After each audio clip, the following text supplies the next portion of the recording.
Bring live stream. The content of this meeting is being sent to a third party. Well, stuff has changed. Users with access to the third party server can watch or share content. I've got it. Zoom's giving me some extra. I'm gonna just mute this guy right here. Look at this dude. We've got the good camera angle. We've got the 16:9 aspect ratio. There's none of that 4:3. We got some, what are these notifications? Someone commented on my photo. Well, that's cool. Oh, I got some friend requests. Well, that's fine too. Oh, what's up, people now?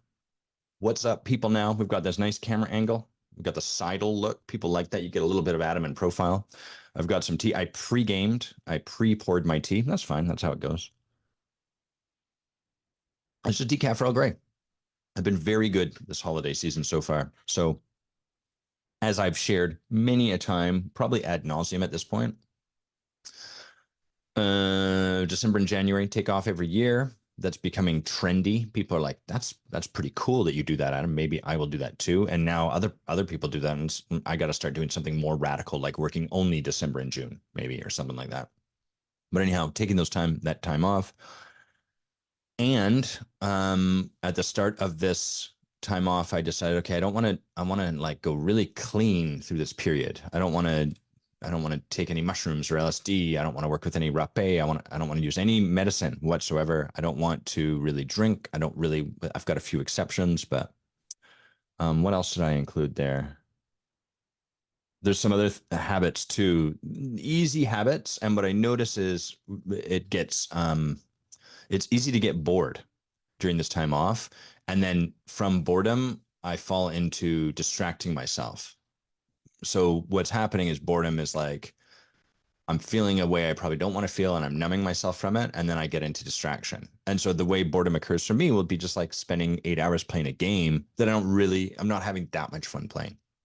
And so when I take all those things off the table, it kind of forces my hand. I can't distract myself quite the same way. And then I've got to like generate during that time off. So I've been working on some things. I've been tidying up my office. You can't really tell because this looks a little distracting. Tidying up our house. I've been booking a lot of time for sports and stuff like that. So I've been playing a lot of badminton, a lot of pickleball. Been trying to set up times to like meet with friends for lunch. All of these things that don't tend to happen if I don't consciously make them happen, because the default kind of place I learned to fall into, the easier place to hang out was is to just entertain myself. And then I don't have to run the risk of like social rejection or anything like that. I don't have to ask people, do you want to do something? And have them be like, maybe. Or do you want to do something? We get together and I'm like, I don't want to be doing this. It would be easier for me to go home and just hang out by myself. I never disappoint myself, even though I'm sitting there bored and kind of disappointed. So it's been an interesting period of time off. I've made a friggin' ton of Magic decks, Magic the Gathering. So that's how this time off is going. I'm finding it challenging. Like I've noticed some real cravings to drink. I've noticed some real cravings to just like to do nothing but just like get up and like, I'm not even gonna shower today. Let's just go straight onto that computer and start playing those video games. And so it's like surprisingly not easy. This time off is always some of like it's really important for me. It's also like some of the more challenging stuff I have to do. And I think what would be really good would be to take some vacations, but not a good time for that. We've got some reasons. I'm not going to go into them, but reasons that we really want to be here during this time. And yeah, so that's how that's going. So I got some good topics that have been building up. We've been doing live coaching the last, I think, 3 Fridays. So I've got a bunch of topics that you guys have been really generous to write in and offer. We've got some from Seth, Charlene, Tibby, Muriel. Muriel's is all in capitals here. I'd like to hear what you think about Christianity, question mark. Great. I'll talk about that. No direction is always risky when you give me that, but I am happy to jam on that a bit. Stuff from Monica. So thanks, guys. Thank you for the suggestions. I was setting up here and I noticed like it feels like a lot of what I've had to say I've said. And so that's kind of an interesting feeling. Like there was a period of time where I'd sit down and I'd have like a million things I wanted to speak to.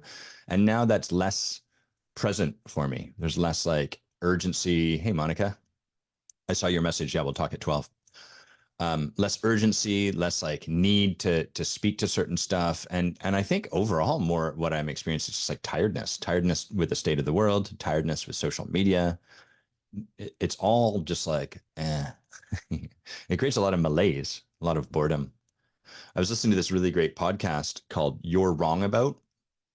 And You're Wrong About it's not really a podcast that's pointing the finger at you and saying, you're wrong about this, but it's like kind of the idea is like, let's take a deep dive at what exists, what's going on, and really maybe change some misconceptions, some things we're not aware of, maybe just learn from that deep dive. And they were talking about influencers. So if you're interested in like, if you're looking for like an hour-long podcast, really, really interesting, really what's so cool about it is it's basically modern history. They look at how did we get to here, the rise of influencers, the corporatization of it, the culture that we now live in the 2023. How do we get here? And so they start in like the early aughts when the internet was very, very nascent and like follow this path. And they talk about how in the early days, the very first like kind of bloggers were mummy bloggers. And so what had happened was you had people that were at home, not working, lacking a community. We didn't have any social media, so the internet was kind of incoherent. There was not like a lot of connectivity amongst it. You had all these blogs and web rings and stuff, but like no central places like the world we now live in, which is largely dominated by Meta and Google. And so one of the big things was that moms who were at home, not sure what to do, started to like blog and started to draw viral traffic to them. I don't think we'd call it that back then, but that's what it was. And some of the things that are so interesting as they go through this are like talking about, the misogyny that was present during this day and how like there's this prevalent idea. One of these mommy bloggers who had like a lot of traffic started saying like, look, I'm going to start putting an ad on my blog because, I'm doing this full time. And if I don't do this, I need to go back to work. I'm trying to make it happen. And there was such umbrage and outrage that this woman would dare to do that. Who are you to think that you should get paid for doing this? And like, you can just hear it in that, like, wow, there's a lot of preconceived notions that we're not sort of, we're not aware of, we're not really challenging, we're not really questioning. And from there to where we are today, where it's just like we just have the norms, the expectation. If you're generating a lot of traffic, you would get paid for it. Of course you would. You're creating value. And they also talk a lot about how in the current culture, the culture of the influencer, this era, there's like almost this sort of belief. It's like the new American dream, which is like if you just hustle and if you just put your content out there, you'll make it big too. And it's not really true. It's like they say it's true for just enough people that creates the fish hook of that dream. It draws us in like, oh yeah, maybe I can do that too. But in reality, probably not. And as I look at what we've got here. We've got 3 viewers, and at the height of, I think when like people were watching video, we were more on Facebook and stuff like that. It had maybe 20 viewers. So it's dropped a lot. And it could be because people are just bored of me. That's quite possible. But what's helpful for me about that podcast and looking at things through that lens is kind of maybe a surrendering or like a letting go of this idea like, oh, I'm going to be famous if I just keep doing this. I'll hit that mark and then I'll hit virality and then I'll blah, blah, blah, blah. And the truth I'm coming to sit with a lot more in my life is like, I'm not really interested in doing what it takes to become viral.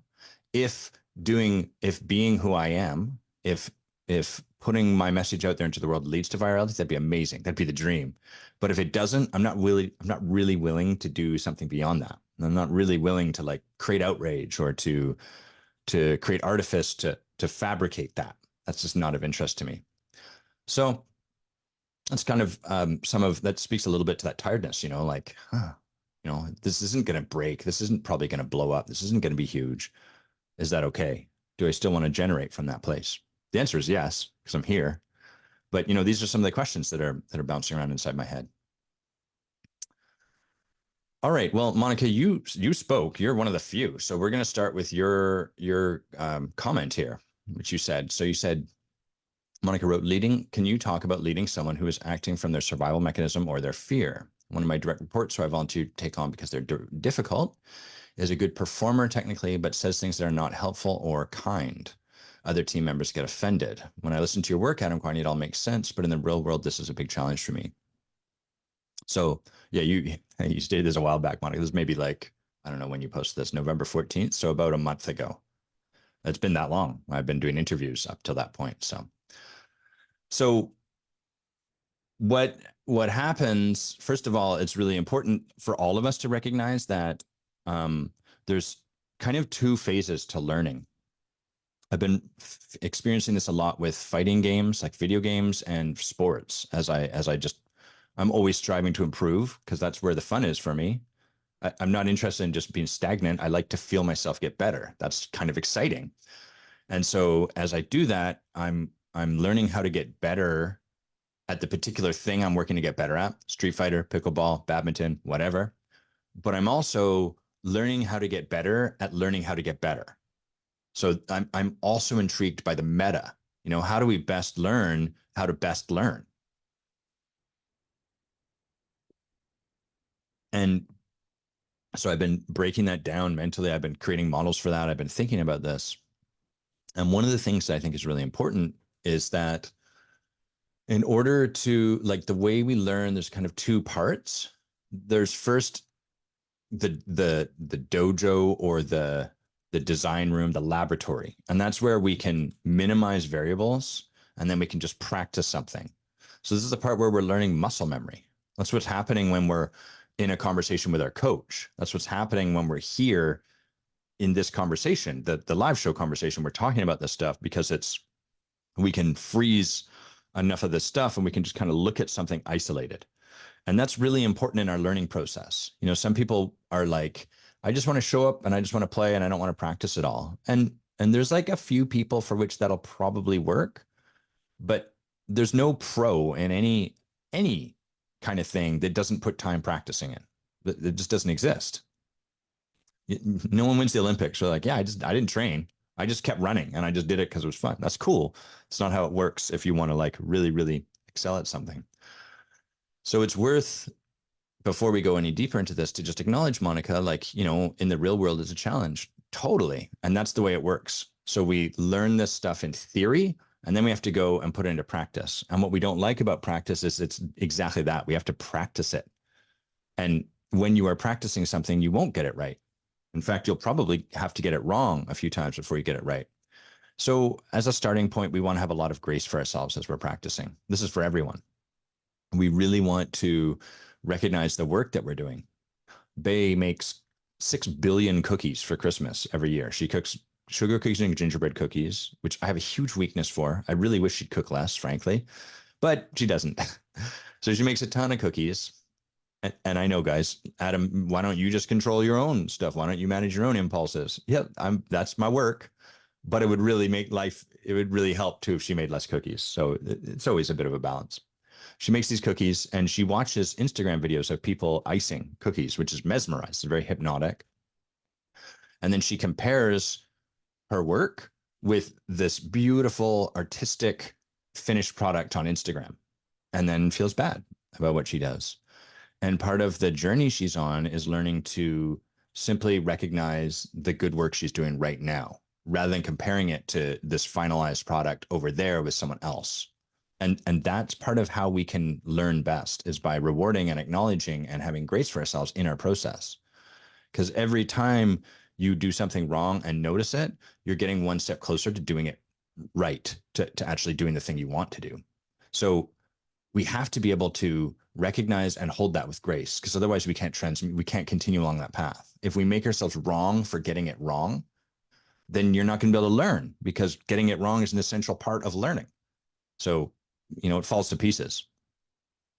Okay, so that's a whole bunch of preamble. Now we can talk about Monica's question, like, how do we work with someone that like is acting in their survival mechanism of the confrontation? So there's a few parts to this. The first part is that pretty much anytime there's like a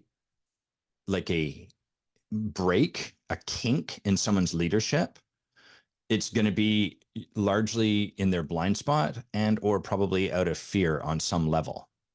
So if someone's just showing up and they're leading amazingly, great, but then there's probably not that much for you to support them with. And if they've got a place where it's like, hey, things are going awry here, they're probably going to have some defensiveness. They're probably going to they're going to feel confronted even just by virtue of having it pointed out to them. As you know, it's very rare that any of us go into a job. Like if we're really honest with ourselves, rarely do we go into the job performance review and be like, sweet, tell me everything to do. And then more often what happens is you get a bunch of stuff and you agree with a bunch of it and you disagree with a bunch of the other stuff. And that stuff you're disagreeing with is usually like the protective mechanism. I don't agree with that. I'm going to push it away from me just because it's a bit tender. So anytime we're pointing to something, it's going to be confronting for people. And so we want to have like we want to hold people with a lot of grace. We want to recognize the moment I start to point to this, they're probably going to have resistance to it. The moment I start to point to this, they're probably going to disagree with it. It's one of the best ways that our resistance works. So we have here a good performer technically. So they're doing good, but they're not helpful or kind. So this is really common in like roles that reward brilliance or technical skill. And it's often what you see the implementation of the Peter principle, which is people are promoted to the level of their incompetence, meaning you have a really good engineer who gets promoted into management, but he's not a good manager yet. That's my addition. Most people just say he's not management quality. I say everyone has the capacity to become good at something if they're willing to receive and implement feedback.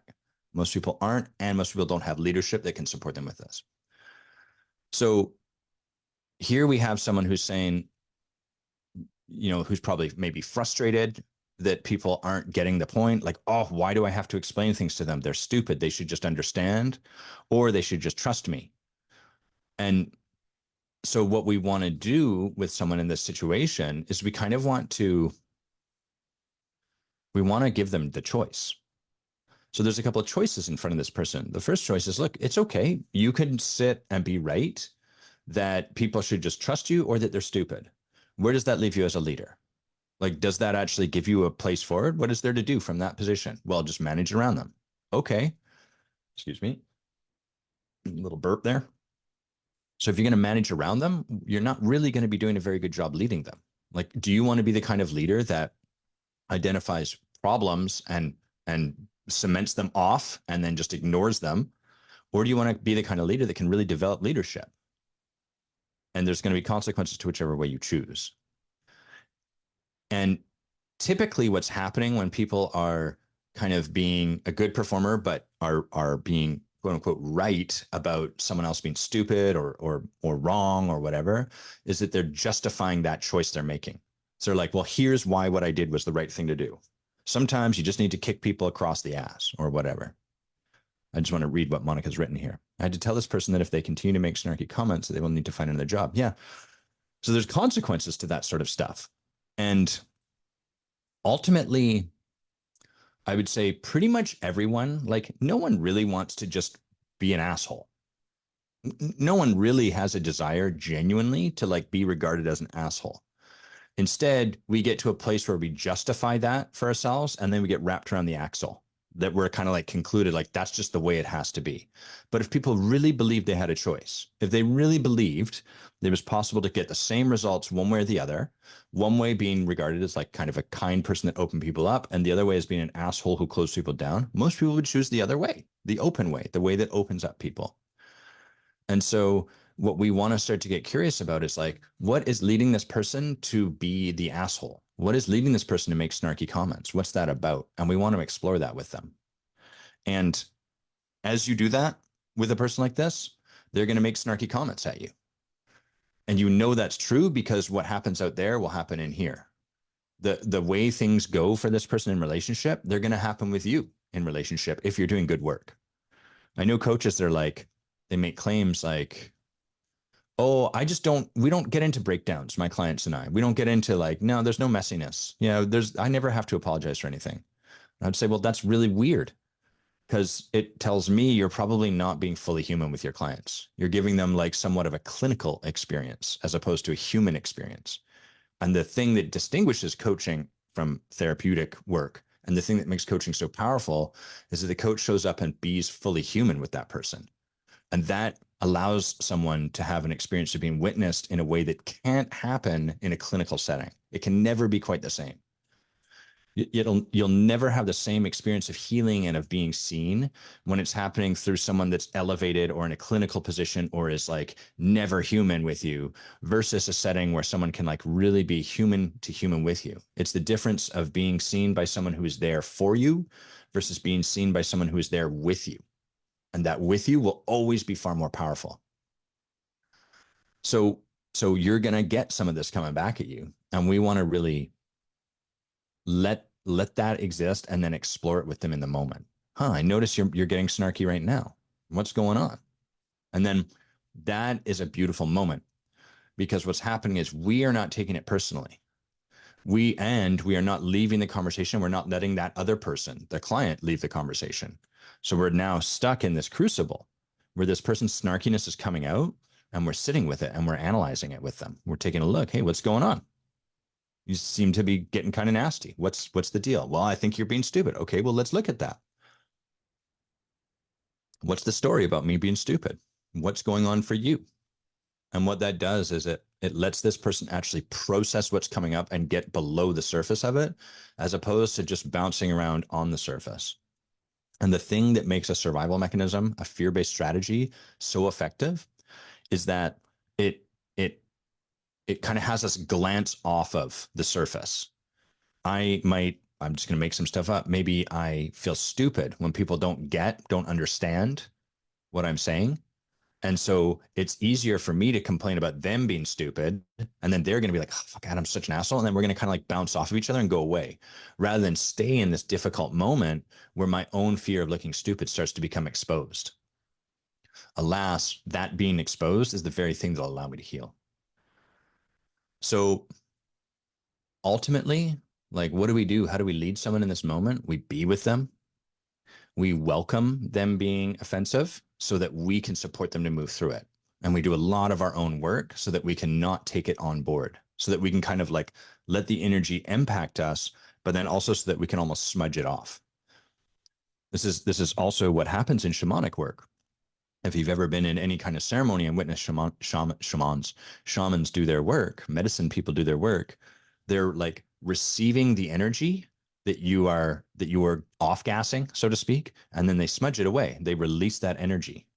So it has to be able to impact them, but then they are able to let it go. And that's what we do as coaches too. We let that energy be expressed, and then we're very responsible, work with our own coach, work with our own tools to ensure we can let that go. So that's what I would say, Monica. Let me know if you have any questions or like follow-ups or like objections or curiosities about any of that, because it's really good stuff. And I'm speaking kind of in generalities. And the more specific we have, the more I can kind of get in on something like really tight. I will say, this is a sidebar, but like regarding tools and stuff like that. So in the lineage of medicine I train in, the Colombian Yahe lineage of ayahuasca, the tradition is that you don't, the way you get your tools, so to speak, is that you are gifted all of them. And the only tool you are able to get that is not a gift is a fan. You can buy a fan for yourself. Do I have a fan somewhere near me here? Let me just check. I usually keep one on hand. I don't have one.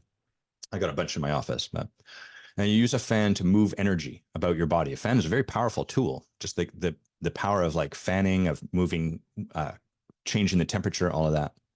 And so in this lineage of medicine, you get that fan and they say you can start working with it with yourself exclusively. You can't use it on anyone else, just use it on yourself. And as you do that, people will notice you and witness you, watch you from afar and see how you're learning and how you're being taught. And what we say is that the tool is teaching us how to use it. And as you become more masterful of the fan, eventually there comes a point where someone says, you're now ready to start using this on other people. And likewise, as you do that more and more, eventually you're given other gifts, other tools as a gift, like feathers, et cetera, et cetera. Coaching is the same way. The same truth must be there, which is that for coaches to really get masterful in this work, they've got to like take these tools on and really use them in their own life a lot. And we've got a lot of resistance to that. We don't want to take a look on our side because we're so convinced that we've got our stuff figured out.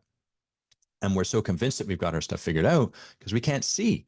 We can't see into our blind spot. So we can't see the evidence that shows that we actually don't have our stuff figured out. And so that's why good training is like obnoxious, I often find. In that it's sort of arresting us and it's slowing that impulse of ours, like, cool, thanks for this tool. I want to go use it on someone else. And do you have another tool so I can, and really the like the growth happens when someone puts their hand on our forehead and says, stop, leader. You got to do this work yourself first. Work this tool with yourself. Put this to use in your own life. So coaching and leadership really need to follow that tradition, that shamanic tradition. We're just not very good at it because in the West we've lionized productivity and fast growth and shortcuts and hacks, and we need to like step back from that. And so when Bay and I train coaches, when we train leaders, there's a lot of work being with them as they learn to put these tools into work in their own lives and doing so very slowly. And the beauty of that is as you learn to do this work in your own life, you start to recognize the times when you would benefit from a particular tool. And that then makes you far more sensitive to when someone else would benefit from it. And it allows you to really be connected with them in their process rather than just throwing a technique at them, which is what a lot of coaching in the world is. It's someone armed with a bag of tools and you show up and they're like, you're doing this, therefore throw this tool at you. And you're both going to go along with it, but the results tend to be pretty lackluster. Let's see what you wrote here, Monica.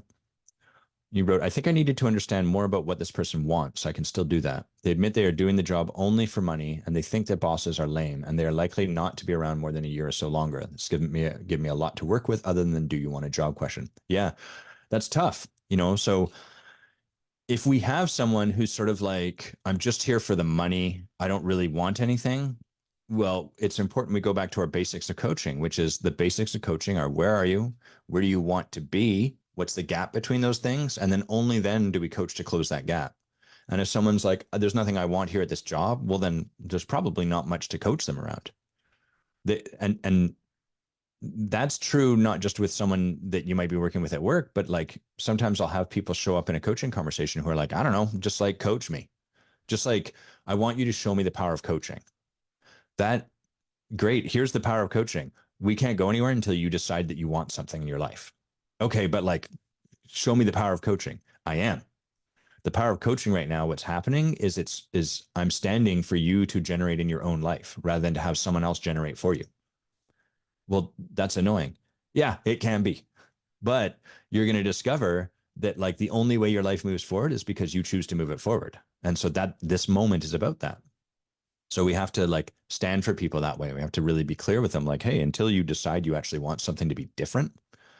If someone's showing up and like, I just need to get through this year in front of me, I just need to like get through it. That's not what coaching's for. That's like really get through it. It's like that's what alcohol's for. Just numb. Basically, that person's like, I just need to numb myself and just like make it through this. Great, watch a bunch of TV, do whatever. Well, I don't want to do that. Okay, well, what do you want?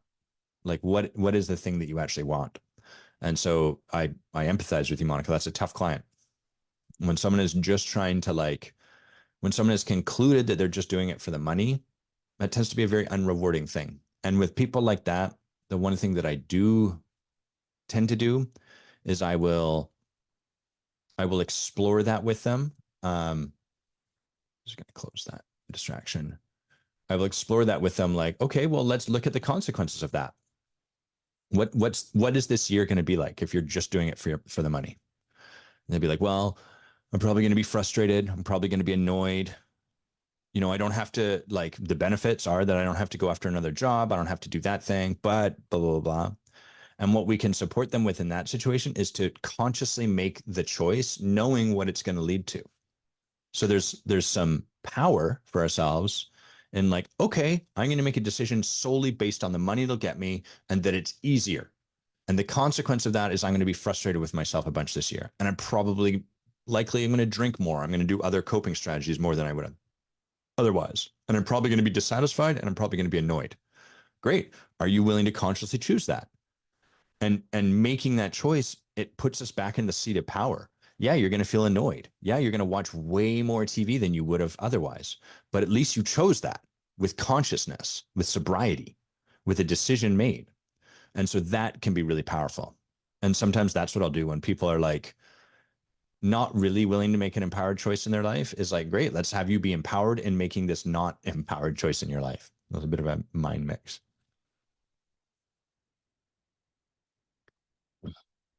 Okay, let's see what we got here.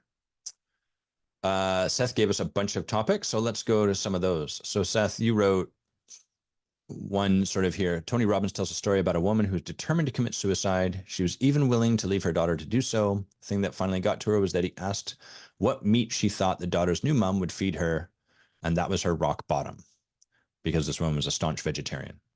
And so Seth says, so my question is around what do you think about shifting the way people do things to create a rock bottom, even for yourself? I've been able to reach rock bottom for myself based on my own standards, which are obviously arbitrary, like how fat I look, so I start running. So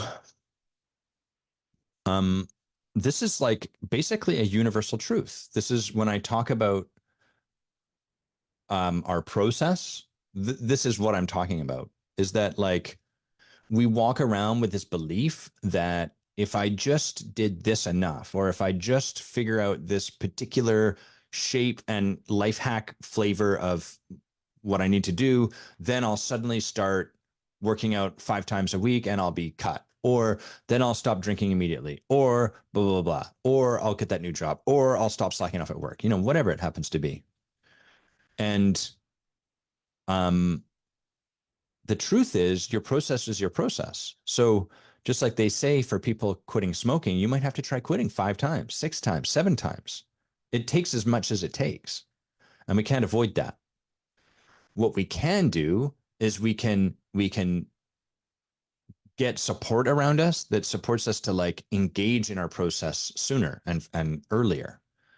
So it's a bit of a paradox because on the one hand, it's kind of like it's going to take as long as it takes, but then you're also saying, Adam, that like you can engage with systems of support that allow it to happen a little bit sooner. How do we reconcile these two? So one, I would say like we spend a lot of time engaging in this idle like hope that eventually I'm going to feel compelled to do it. Someday I'm going to do this thing. And as the old saying goes, someday never comes, never ever comes. It only happens the moment we choose it. Some of the things that bring us to a choice in life are like those rock bottom moments that Seth is talking about. And life will bring you rock bottom moments regardless. It's just going to do that. That's how life works.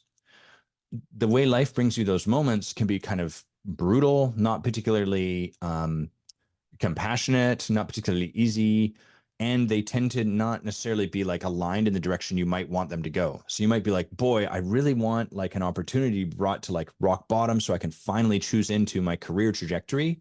And instead, what life brings you is here's a tornado, it's ripped the roof off your house, and now you have to figure out how to ask people for help. Okay, that's going to create a breakthrough, but it's not necessarily along the lines of what I was hoping for.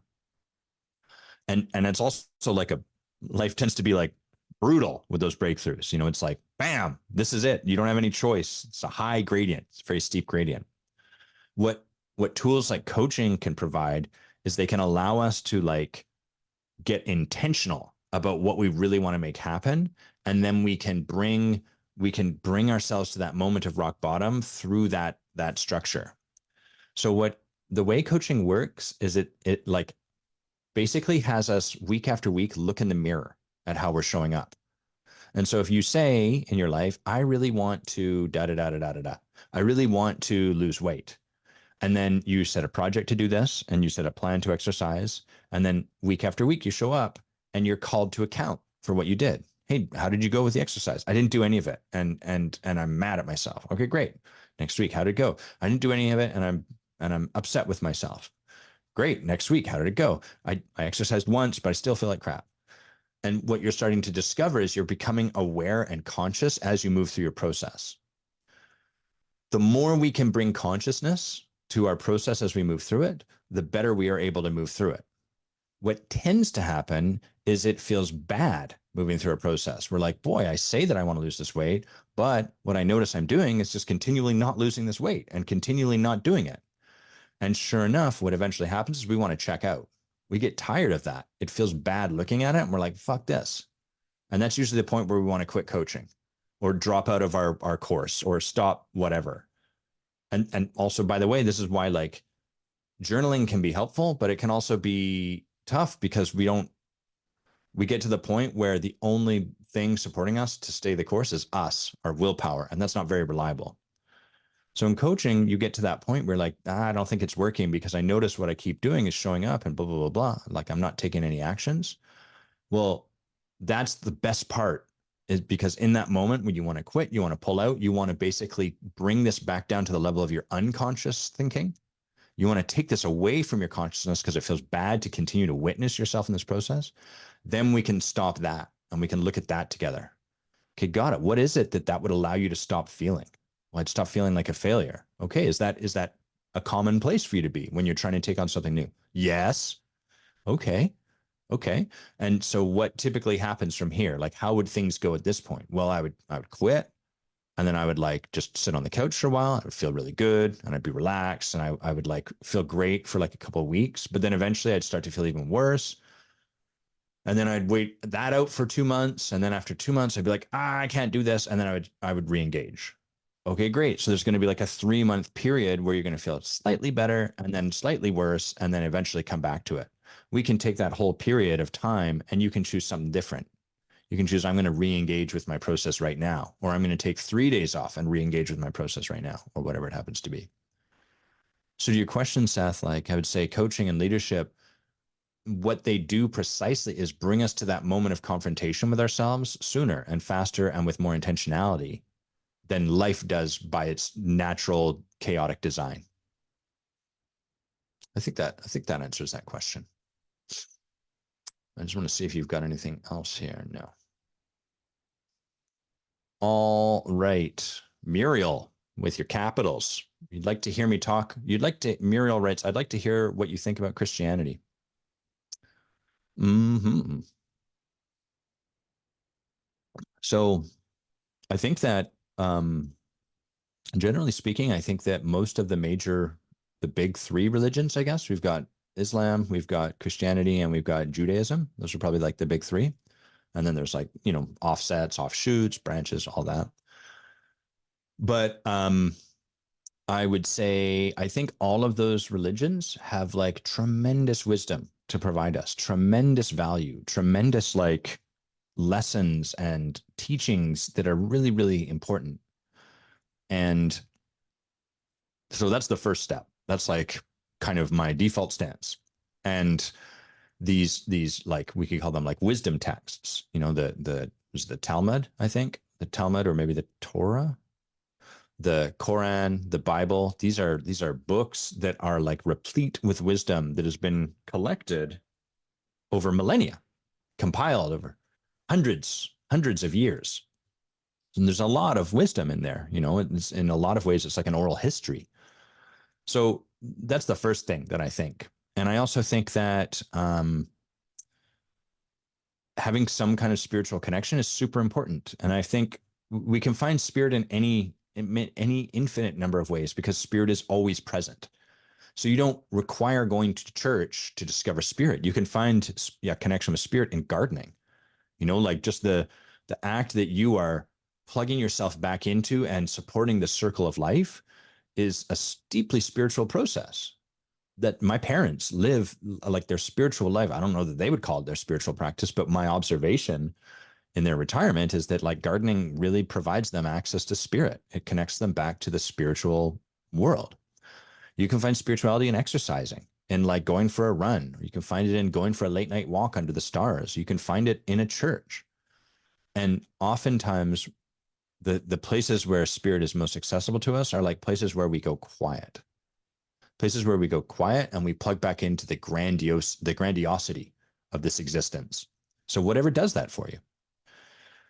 Gathering with human beings, being engaged in collective activities, the miracle and the magic of song, like all of these are things that organized religions do very well. like sitting in a church, singing hymns, being surrounded by like a beautiful like building that could only have been constructed by something greater than one individual, like all of that sort of stuff brings us present to spirit.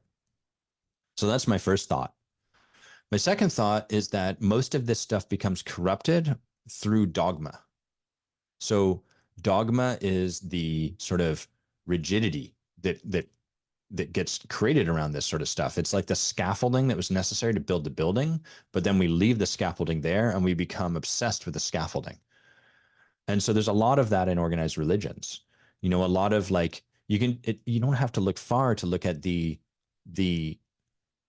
abortion issues happening in the States, along with all of the nuances, the edge cases where there's just huge problems. And that is largely a dogmatic, it's the dogma of these religions being expressed in legislative, whatever, in the legislative process. That's what I'm looking for. And what happens with dogma is that the opportunity for nuance disappears. The opportunity to discern in the moment what's going to make the most sense goes away. And we're left with like dogmatic, rules based, linear, rigid, always on, always off principles that then become like a problem.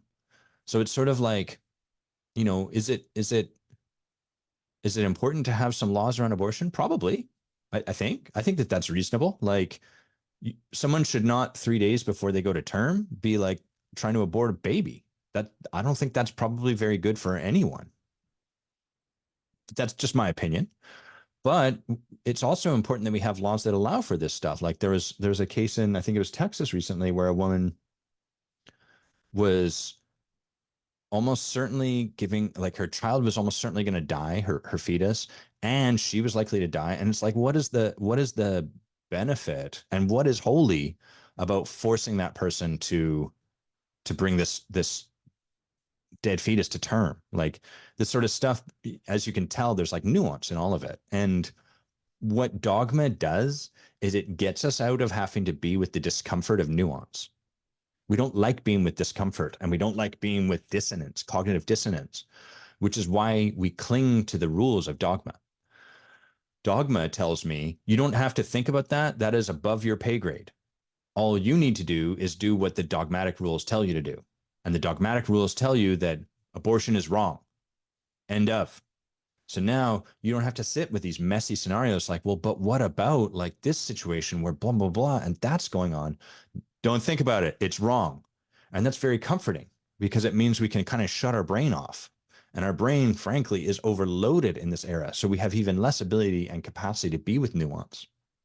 And so consequently, we get that rule and we're like, oh my God, but this woman in Texas, oh no, it's easy. God says it's wrong. Okay, great. And what's the justification? God has a plan. So don't worry about it. So I think in those situations, it's less the spirituality of Christianity that's the issue. It's the dogmatic approach, the rigidity of religion. And religion tends, as time goes on, like all bureaucracies, religion tends to become dogmatic and rigid. It doesn't have to be, because and it's not a requirement, because underneath it all is God. Underneath it all is spirit, just like everything. But as humans, we tend to we start from a beginning point of beautiful spirituality, and then over time we become rigid with it. And you can look at like every human institution kind of does this. It's like a natural process of ossification. Like when unions were first created, they were like incredible. What an important thing, so valuable. But then as time moves on, they become these large lumbering dinosaurs. And then the union becomes, you get these scenarios where people are like, it's actually bad for you not to use up all your sick days, because then that looks bad for the people that do use their sick days. So we're actually going to need you to take those sick days, even if you don't need them. And now we're doing stuff for the sake of doing it and for the dogmatic nature of the bureaucracy rather than what really serves any particular individual. And that's the point where we've lost the plot. So I think I don't begrudge anyone that like, if Christianity is their access to spirit, if Christianity is their access to spirit and God and to something greater than themselves, amazing. That's a beautiful thing. But I don't think it's a necessity. And I think I don't think it's a necessity. And I think it's bit of a trap to fall down the belief that this is the right approach to spirituality. This is the right approach to God. If you don't follow the doctrines of Christianity, then you go to hell, or then you've got it wrong, or then you're being deceived. Of course, every belief is totally fine, but I think that's a problematic belief, because then what that does is it creates separation between you and someone else. And the fundamental nature and essence of God is oneness, not separation. So once again, ironically, right, the ego has taken this beautiful thing, this spiritual practice and this set of principles, and it's used it to create separation. It's used it to force out God rather than to bring God in and presence us to that. Well, those are my thoughts on Christianity. Thanks, Muriel. Thanks for asking. I got some book recommendos here because people are asking about that. So let's talk. Tibby first says, hey, Adam, how do you coach couples? Do you do one-on-one versus joint sessions? And what are your suggestions / things to be aware of when coaching couples? Well, my nose is itchy, so I'll take care of that. So I have a book recommendation for this. I'm going to lay out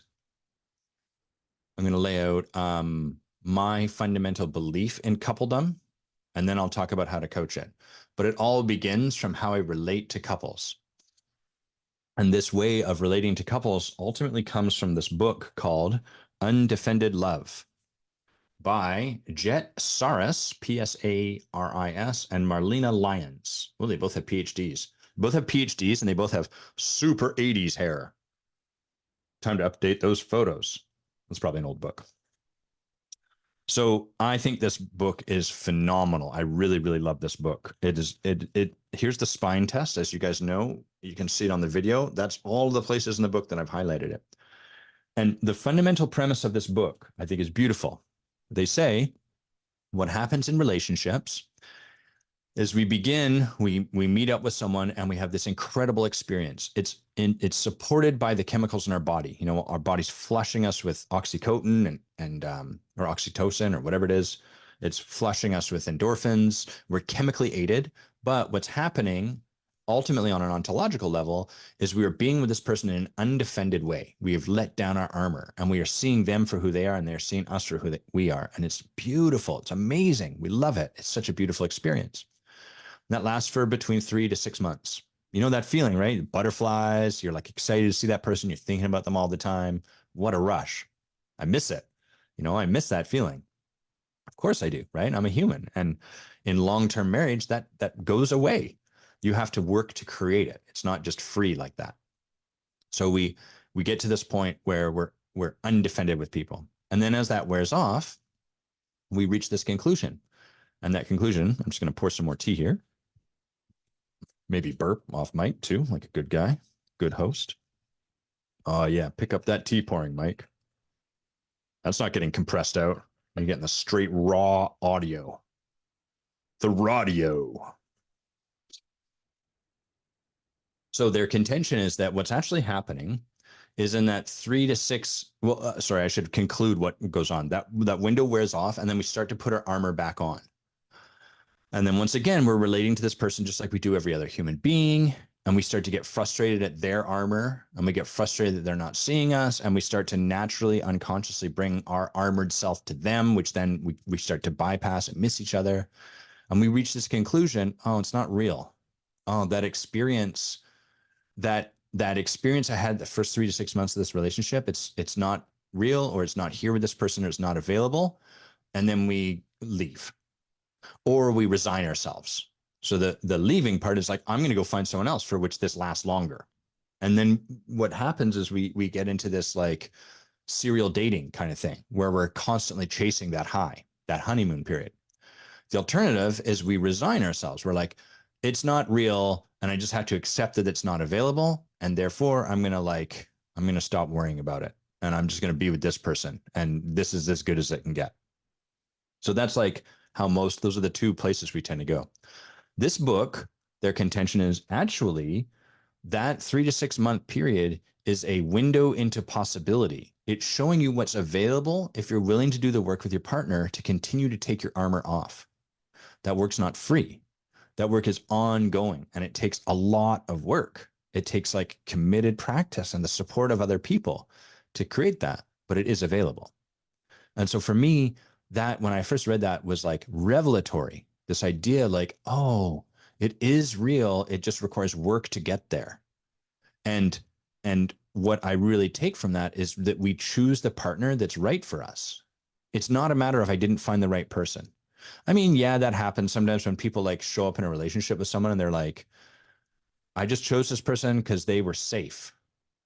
That's cool, but that person chose you because you were safe too on some level. And so there's actually healing and like co-wounds and all of that stuff is there with you together. You chose each other for that same reason. So always, always, always in the premise underneath all of that for me is like you chose the right person. Now, that doesn't mean you have to stay with that person. It doesn't mean that you can't break up or that it's wrong to get a divorce or anything like that. It just means you're going to then go and find the next person and you're going to create a very similar dynamic. Or what you're going to create is the opposite, the complete opposite dynamic, which is like a horseshoe that almost touches. Like it's exactly the same, even though it's opposite. I can elaborate more on this, but I'm going to try to avoid it so I can be a little more succinct to my answer. So I love undefended love, and I love that's the underlying premise. So when couples come to start working with me and they want to work in the realm of intimacy or relationship and stuff like that, the first thing I'm really curious about and what I'm really interested in exploring with them is how they are relating to their relationship. Are they relating to it like, oh, there's something here that's getting up that we can't seem to get past together? Or are they relating to it like, there's a problem, we chose the wrong person and we need to move beyond that? And if they're really stuck in that second one, there's a problem, I chose the wrong person, I'm probably not the best coach for them. Because generally speaking, what I believe in this undefended love approach, which is like they chose the right person.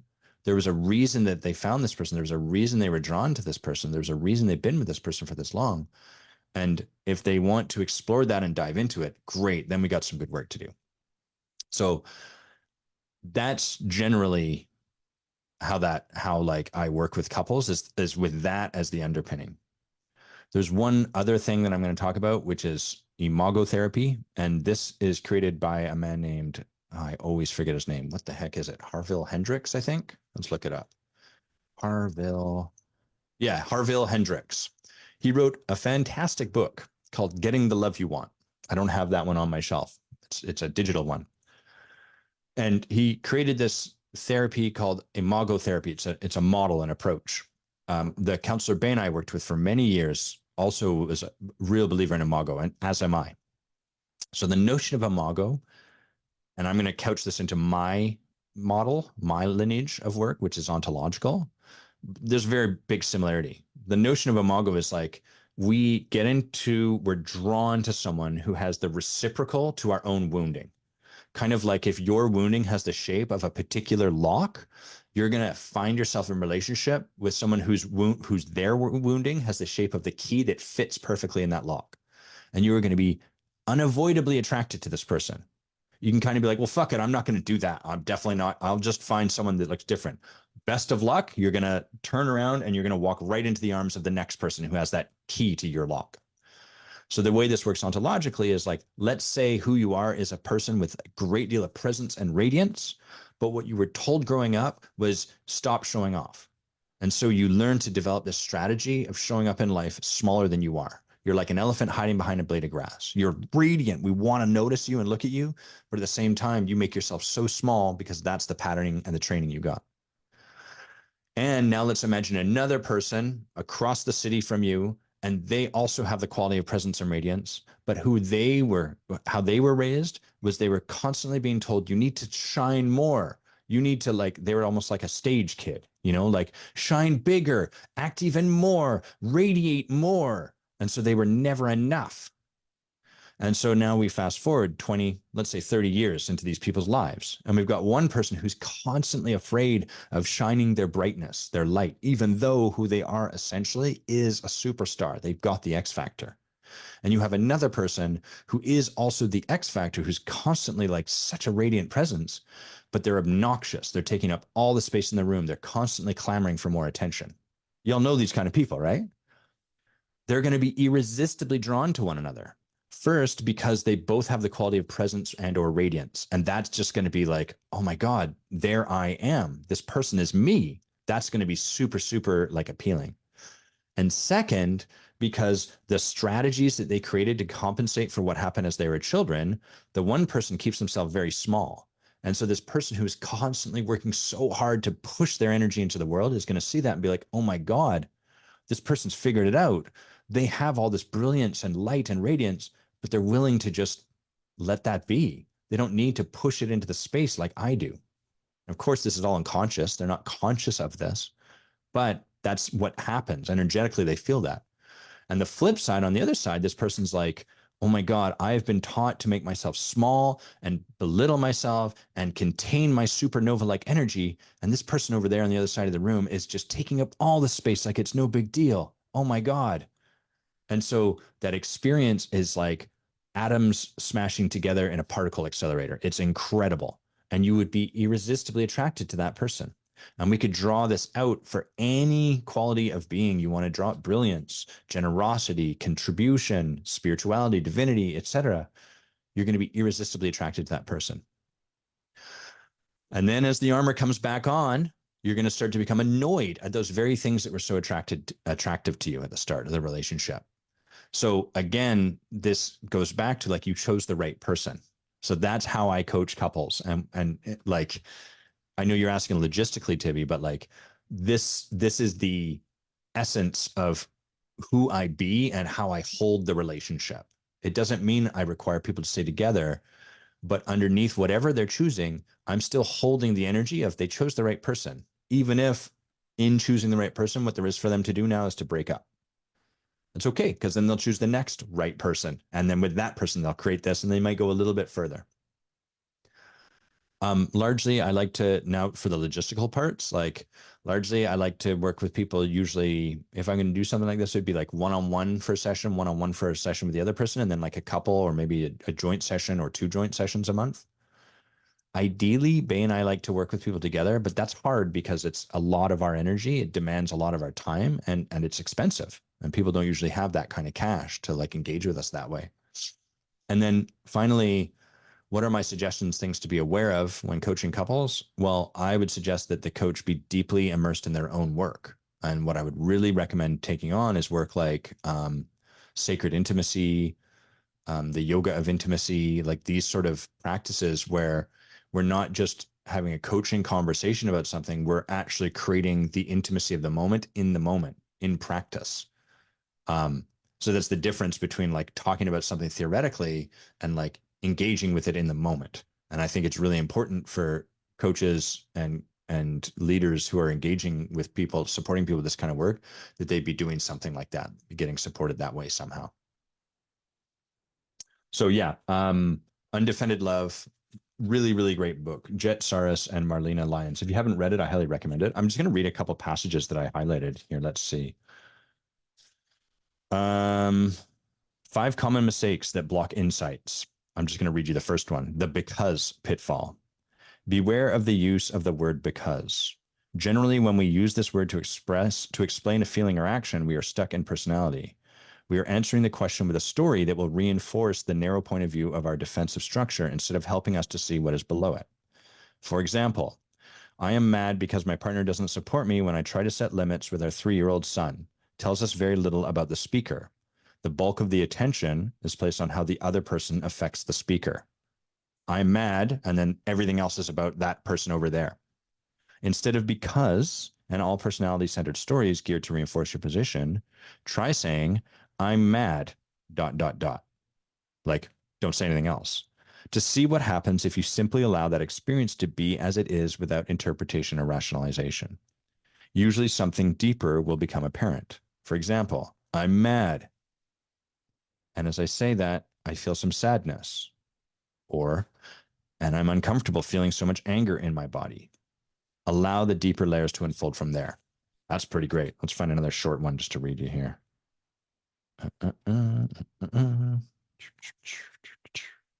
Seeing through the illusion of closeness. That sounds a bit complicated. Not because you're dumb, just because it's a large paragraph and I'm going to try to find something a little bit snappier. When we are operating, this one says 3 limiting beliefs of unhealthy dependency. When we are operating at unhealthy levels of dependency, the following 3 belief systems or behaviors are present in emotionally charged interactions with our partners. 1, we experience our partners as having the power to make us feel good or bad about ourselves. 2, we focus on our partner's needs as a substitute for being directly in touch with our own. 3, we are preoccupied with getting our partners to change in some way so that we can feel happy, loved, whole, peaceful, comfortable, welcome, wanted, trusting, content, or any of the emotions that collectively can be characterized as feeling good about ourselves. Yeah, so this is an amazing book. I really, really love it. It's probably time that I went back and reread it. It's been a while since I've gone through, but as I'm reading these, I'm like, dang, this stuff's dope. So that's my answer, Tibby. Thank you for your question. Charlene. Charlene says, hi, Adam. I saw that you were asking for ideas or things to talk about on your next live. Indeed, I was. And that's a bunch of tea I just spilled on my lap. Oh, well. Can you discuss selling what you do? I have a block on selling what I do. I know that nothing is free and we must work. Asking for money to do what I do is a challenge for me. Yes, I can. Yes, I can talk about this. I've got just the thing for you. I'm going to read from a great book, Wealth Warrior by Steve Chandler. This book changed my life in many, many ways. One of the ways it changed my life was when I first ever began coaching. The first thing I did, like I wasn't getting coached, I didn't have any training under my belt. I just like, I think I want to do this. Is I looked up coaches on Twitter and I reached out to a few of them. And one of them was a woman named, I cannot for the life of me remember her name right now. Doesn't matter. A woman living sort of, I think, in California. And I was just like, hey, I'm considering becoming a coach. Can we talk about this? And she said, totally. And so we got on the phone, we talked for an hour, and I didn't hear much from her for a while after that. And then she mentioned this guy, Steve Chandler. And she said, his course, I'm taking it. It's really good. I think you'd really enjoy it. And I was like, oh, I've just joined this year-long course with Accomplishment Coaching. It's blowing my mind. It's incredible. She was like, no problem. You know, this will be here whenever you are ready for it. And then a year later, or more or less, come December, just as I was graduating from my work, she sent me this book out of the blue. She didn't tell me she was going to send it. She just asked me for my address and it arrived in the mail. And I picked it up on a flight, I think, to San Diego and just started reading it. And I was like, holy crap, this whole book speaks to everything I've been working on this year. All of the transformation I've taken on, this book speaks to it. And with such simple, easy chapters, you know, the reading in here is not hard or complicated. It's delightful. You know, some chapters are like super short, like 2 paragraphs. So it reads really easily. Beautiful. And this sent me along the path of like working with Steve Chandler briefly, connecting with Rich Litvin and working with him. So this book did a lot for me. I highly recommend it. Wealth Warrior. It's a really, really great book. And I want to read just a passage to start us off here. I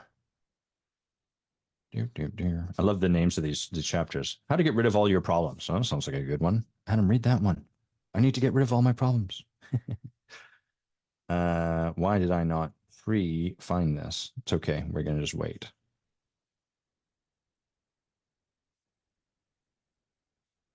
I thought I knew the title of this, but I don't. So we're going to have to go through my spine test.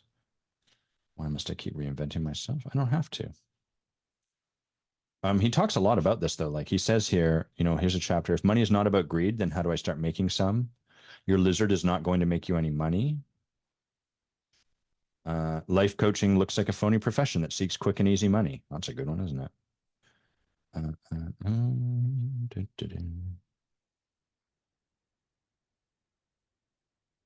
Sorry, I know this is the most boring part of the live show, but it's okay. We're getting there. Okay, then how do I motivate myself? Come on, I know you're here somewhere. Aha, here it is. This chapter is called What If I'm Too Shy to Let People Know What My Service Is? It's kind of the same idea as what you're talking about, Charlene. Like, I don't want to tell them what I do. I don't want to ask for money, all that. So there's a village and you are its newest resident. You have just moved to this village. You are a doctor.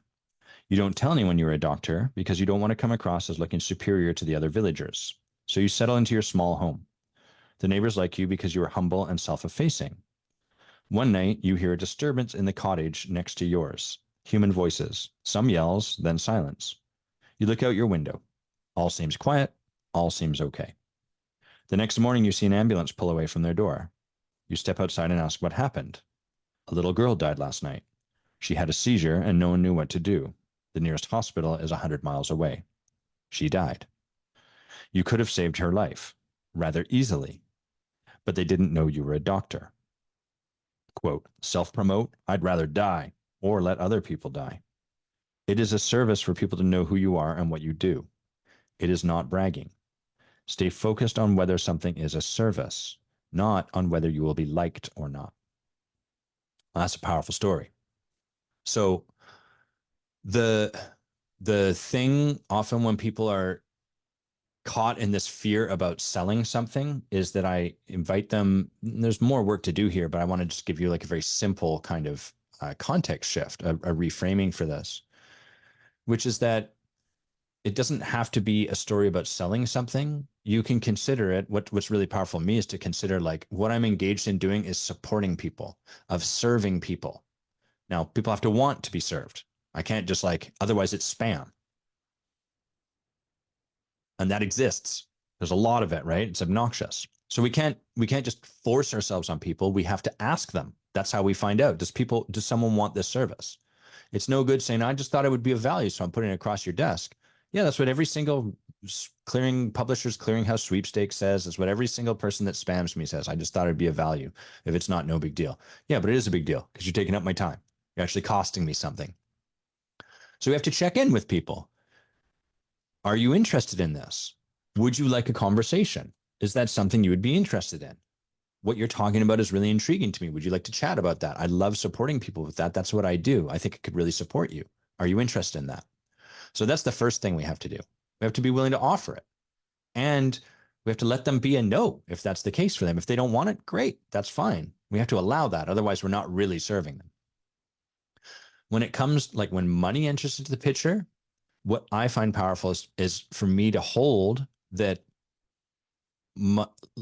there is a point at which I can best serve people inside a paid, committed coaching relationship. It is not that I'm trying to extract value from them or get money out of them. It's just that this is the most powerful way I can serve them. You know, you can come onto every single one of these live shows. You can reach out to me and you can ask for like, hey, can we have a coaching conversation? The answer is yes. But your life will really start to transform when we have you commit with your money. And money, it doesn't have to be money, but that's actually that's the collateral of our commitment. Money is like, that is what has us really commit to something. We can say I'm committed with our words, but it's not usually true until we put money on the line. That's the energy of money. It's the energy of commitment, right? Like if I have $10,000 in the bank, that means that I've got like $10,000 worth of commitment that I can call from the world. I can pay someone to have them come and fix my house. That money that exchanges causes a commitment. And if I want to make money, I have to commit myself to a job and to doing that sort of stuff. So money is the energy of commitment. And so there's a point where the most powerful way I can continue to support people, it's not necessary up front, but the most powerful way I can continue to support people is inside a paid, committed relationship. And so that's how I hold it. I'm not selling them something. I give a lot. These are free. This podcast is free if you're listening to it. If someone reaches out to me for a conversation, it's always a yes. It's almost always a yes, and it's free.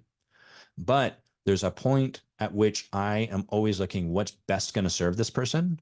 And there is always a point that we have to look for, which is like, oh, what's best going to serve this person now is not to continue to have these free conversations. We've come as far as we can get with this. What will best serve them now is to support them to get into a paid relationship with me. So I find that a really powerful place to hold it. It's not that I'm trying to sell them something. I'm not really interested in selling them something. I'm interested just in checking in with them. What's best going to support this person? And then sharing that with them. Here's what I think is best going to support you.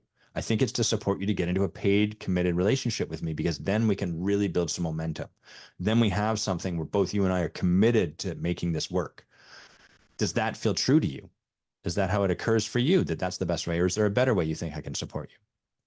And notice there's like a real generosity there in the sense that I'm like giving them my truth and I'm checking it out with them. And if they're a yes, if they're no, great. It's all fine and good. That's how it works. So, Charlene, that's what I've got for you. And I would also really recommend checking out this book by Steve Chandler, Wealth Warrior. It's fantastic. It's an easy read, and like a lot of what he speaks to is like just fantastic. It really opens this up for us. Let me read you one more passage here. This is an interesting chapter. Financial sluggishness and sloth are often caused by information. Information consumes your attention when your intention could otherwise be a valuable force in the creation of prosperity. When author Michael Neal and I conducted a 6-month financially fearless course, we spent a lot of time talking about the difference and the choice between information and transformation. Some people take a course like mine and Michael's on the subject of information. They think they need to learn more information about how to become financially fearless. For them, there's always one more piece of information around the corner that will provide the tipping point. And with that final bit of information, they'll know what to do. But it never happens because the only thing all that information is really doing is consuming their attention and overloading their cellular files in their brain. To really acquire power, you want transformation, not information. Transformation means change, change for the better. In the seminar Michael and I were delivering, it would mean changing from being financially terrified to being financially fearless. How might we illustrate that? How could we dramatize the difference between information and transformation? Michael had an idea. Many of our 25 attendees were coaches and consultants. All of them were independent business people. Most of them also had a major league Western society money fear, as in money is oxygen. Michael and I talked about this transformative idea, and then he introduced it into the group. We have an exercise for you, said Michael to the room full of people whose pens were poised to take down more information. For the next hour, Michael said, we want you to make money. We want you to go out of this room and make as much money as you can for the full 60 minutes. And when you come back, you will report to the room how much you made. I could see the fear and nervous anxiety in the faces of the people in the room. This was not what they had signed up for. Can we use our phones? One person asked. Of course, no rules or restrictions. Your only job is to make money during this hour. More nervous questions came up, and after we answered them all, we released the people into the outside world. This would be transformation, or it would be nothing. For days, our people had been in a workshop atmosphere, asking questions and taking notes, but now they had to take action. That's transformation, and that's where things really shift. And you can probably feel anxiety just thinking about that. What would I do in that situation? Oh my God, that would be horrible. But that feeling you have is the reason, this is for anyone, this is not specific to you, Charlene, but is the reason you're not making the money you want to make. And the only way to move past that feeling is to confront it head on. That's where transformation happens, is when we lean into that feeling and then act in that place, as opposed to trying to get one more piece of information so that then we can cross that threshold without having to confront that feeling. It's like trying to enter a house without going through a door or a window. Like if I just learn more about doors, if I just learn more about this, then somehow I can get into the house. No, the only way into the house is through a door or a window. Ideally, use the door. Okay, let's see. We have 2 viewers. Is that enough to motivate me to take one more question on? Let me see if I have one more question. Yes, I'm going to answer what you've given me, Seth, my boy. Seth writes, if you need more, I have one more topic. I've been thinking a lot about competition. When is it useful and when does it get in the way? I was wondering how you think about it in your life. Like when do you allow yourself to get competitive? And when is it a self-defense mechanism that you want to choose out of? So let's drink tea and think. Drink and think.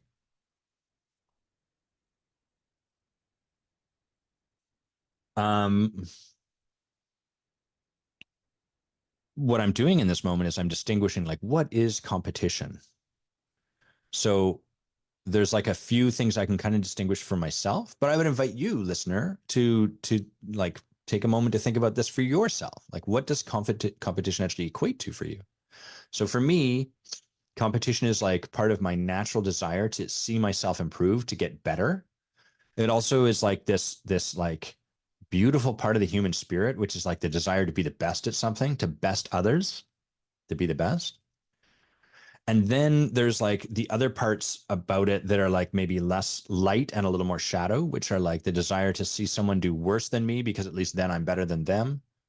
And the frustration with myself in my process because I'm not getting there soon enough or fast enough, and the annoyance or anger with people that I think shouldn't be as high up as I am. Like, they're a scrub. That's the common quote in video games. You're a scrub. And a scrub is someone who's like using a bunch of gimmicks, but is beating other people. Like, you shouldn't be winning. So it'd be like someone in poker who doesn't really know what they're doing, but they just push all their chips in and they win because they're doing something stupid.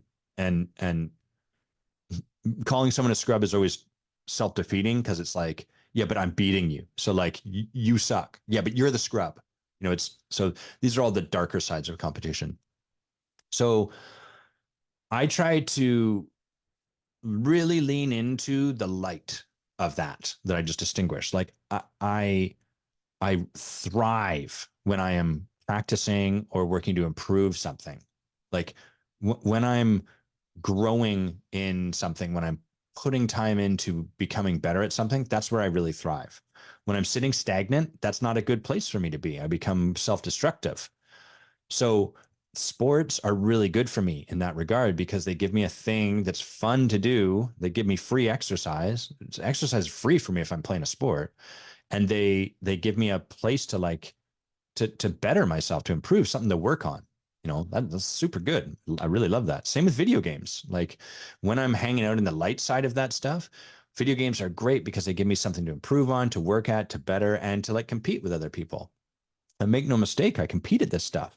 Like I was an A-level squash player.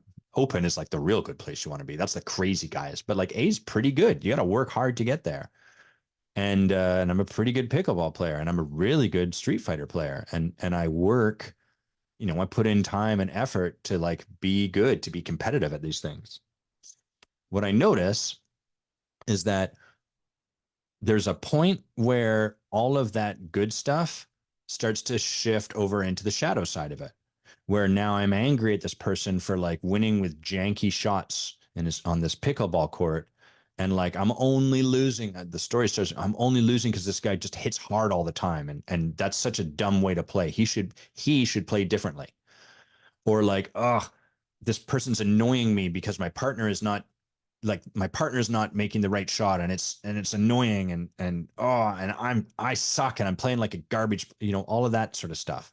That's where competition stops being of very good help. So the spirit of competition is pure. The shadow of it is like everything, it can be problematic.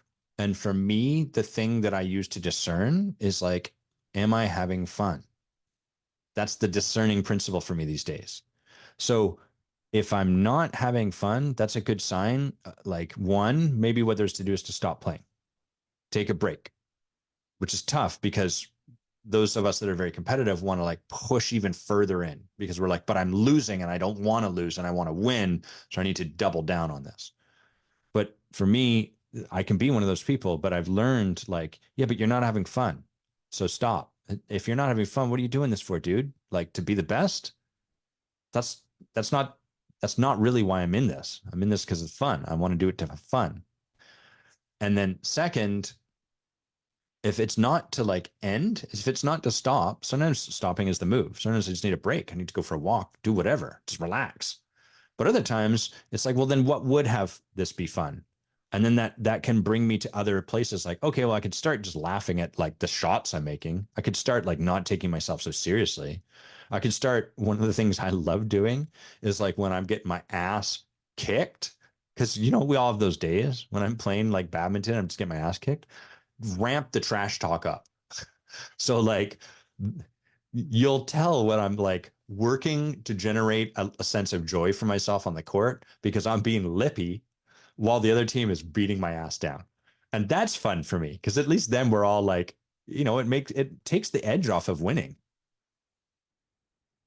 Being the team that is like crushing another team, that's not that much fun either. Like it's fun at first. It's nice to win, but if you're beating someone like 10-0, it starts to be a little awkward, right? You're like, yeah, we're just shooting fish in the barrel. There's no competition here. This is blah, blah, blah. But if this guy over there is like lipping off at you, it kind of changes things. And so all of these are like, it's not about like the right thing to do is to get lippy or to try. That's consistent with my personality, wit, brilliance, play, connection.